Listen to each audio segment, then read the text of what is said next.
Mephedrone ડ્રગના જથ્થા સાથે એક આરોપીને ઝડપી પાડતી ભેસ્તાન પોલીસ તથા zone 6 LCB team. Police commissioner Shri Surat શહેર, અધિક પોલીસ કમિશનર શ્રી સેક્ટર 2, નાયબ પોલીસ કમિશનર ઝોન 6 તથા મદદનીશ પોલીસ કમિશનર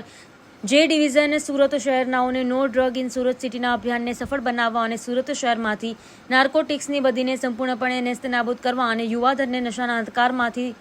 ધકેલવાની પ્રવૃત્તિ કરતા ઈસમો ઉપર વોચ રાખી ઝુંબેશ સ્વરૂપે કડક કાર્યવાહી કરવા અંગે સૂચના આપવામાં આવી હતી. તે અનુસંધાને બાતમી હકીકત મળતા ભેસ્તાન નુરાની મસ્જિદથી જલારામ ઝુંપડપટ્ટી તરફ જનાર રોડ ઉપર જાહેરમાં રેડ કરી આરોપી મોહમ્મદ ફારૂક નિઝામુદ્દીન શેખ, ઉંમર વર્ષ 35, રહેવાસી અસ્માનગર હુસેનિયા મસ્જિદ પાસે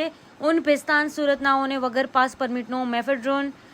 ડ્રગનો જથ્થો કુલ વજન 2.43 ગ્રામ જેની કિંમત ₹24,300 તથા મોબાઈલ નંગ 1 જેની કિંમત ₹12,000 તથા રોકડ ₹7,200 તથા હીરો હોન્ડા કંપનીનું સ્પ્લેન્ડર મોટરસાઇકલ જેની કિંમત ₹25,000 મળી કુલ કિંમત ₹68,500ની મત્તાના મુદ્દામાલ સાથે પકડી પાડી કાયદેસરની કાર્યવાહી કરેલ છે.